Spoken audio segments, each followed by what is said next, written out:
Okay, don't tell your teachers I'm saying this, but you don't go to school to learn.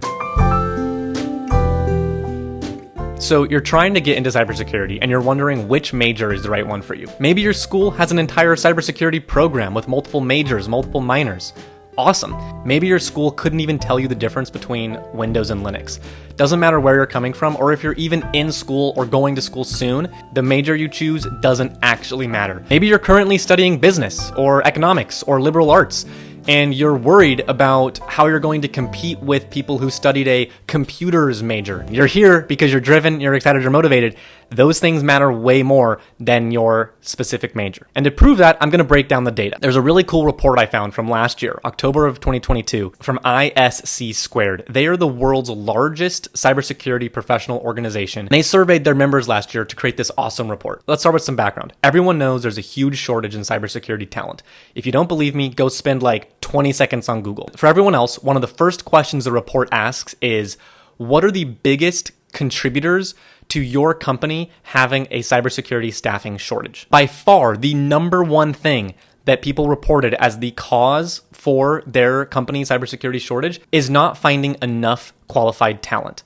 Now, that may sound totally obvious or even circular, but the reason I point it out is because it shows you what companies are afraid of. The more that you can help a company feel more confident, the more likely they are to hire you. One of my favorite values in life, one of my most important rules in general, is this concept that perceptions matter more than reality. I just see it being true pretty much in every context, everywhere, personally, professionally, doesn't really matter. Okay, what do I mean by this? I mean that there's a difference between being really good at your job and people thinking you're really good at your job. Or there's a difference between being qualified for a job and the hiring manager thinking you're qualified for the job, right? They could go hand in hand, and I'm arguing they should go hand in hand. I really want you to be good at your job, and I want everyone to be good at their job, but I'm saying that there is a difference.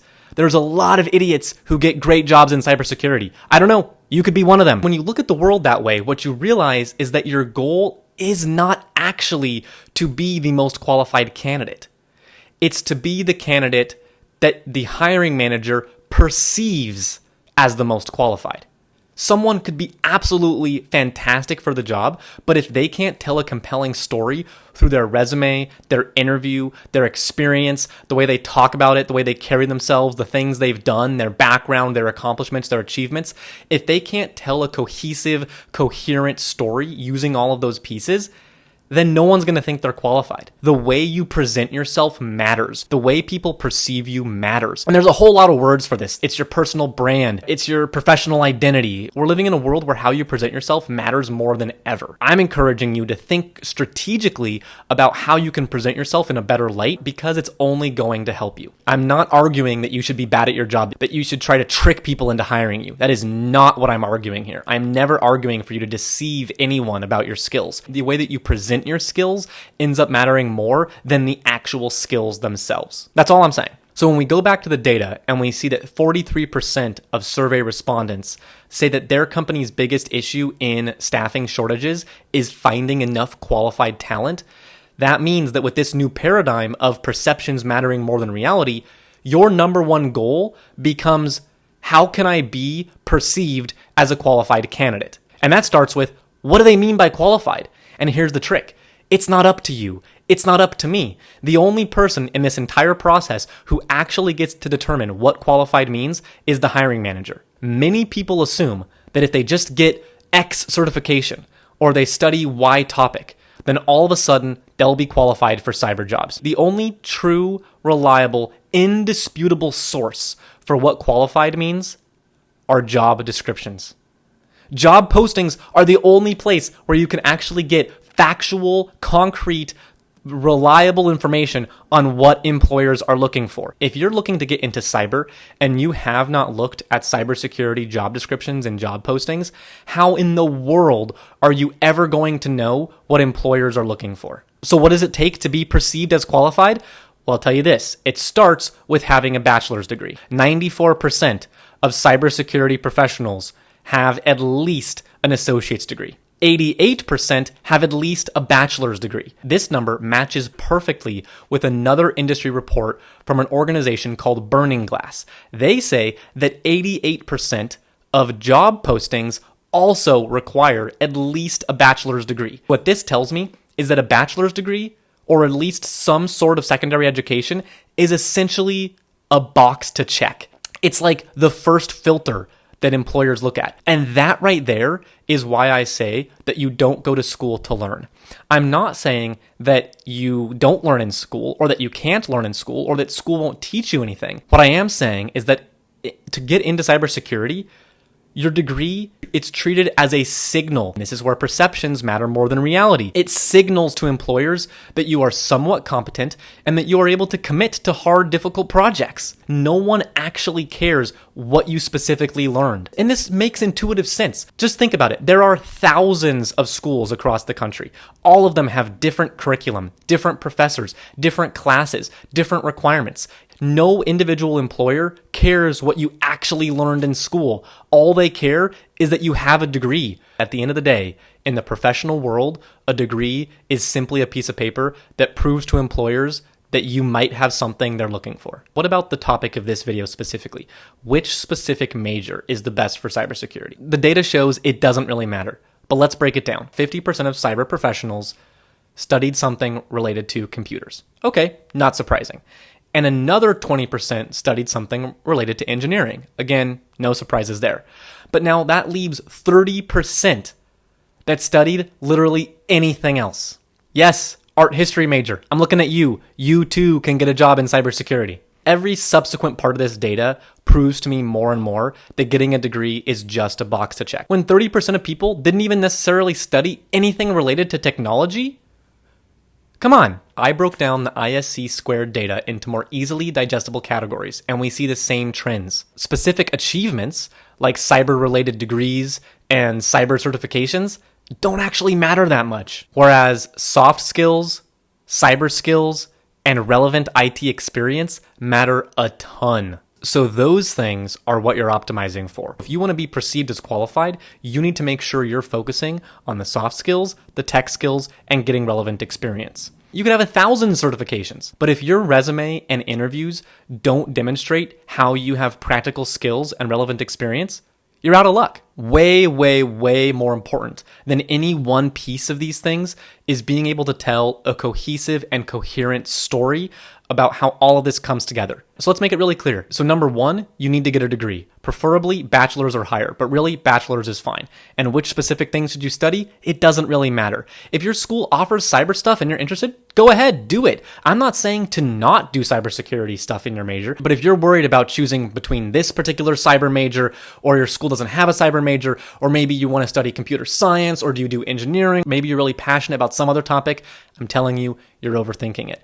Just get the degree. Because what you're then going to do is spend the next few months, years, whatever, making sure that you fill in the whole rest of it to be well-rounded. You're going to focus on things like getting the tech skills and getting the experience. Because number two is the skills. We're talking soft skills and tech skills. What do we mean by soft skills? They're not quantifiable. You can't prove to someone that you have soft skills by just saying it or by showing you have some achievement or certification. You demonstrate it in more subtle ways by having a well-formatted resume, no typos, a clear story, cohesive narrative about your skills and how you've grown over time, and then being able to speak confidently in your interviews, holding eye contact, being interesting, being engaging, asking good questions, being able to tell really compelling stories about times that you solved problems, times that you were a leader. I'll probably have an entire video at some point about how to kick ass at interviewing, but I'm telling you right now, I've said it so many times already, being able to tell a story about your skill set, your experience is way, way more important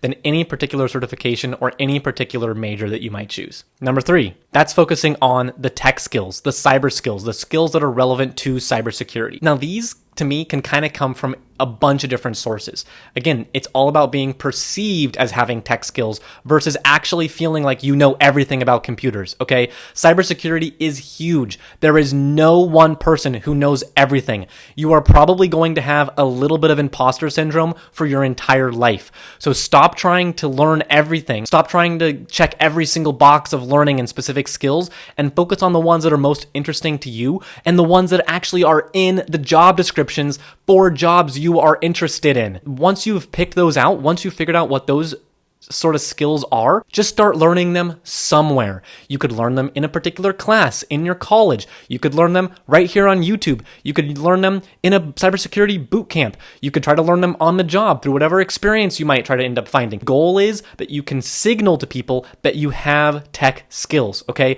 You want to be able to confidently list these skills and talk about these skills on your resume. You want to be able to prove in your interviews that you have these skills, be able to talk about times that you've learned them, that you've used them, how you learned them, how you think about them. Maybe it's starting a home lab. There are a bajillion resources for getting good at the tech stuff, so there's no excuse to be afraid of your tech skills part of this. I would almost argue that it's kind of the easiest part because the entire cybersecurity prep industry goes bananas for that stuff. Everybody loves explaining the technical parts of cyber.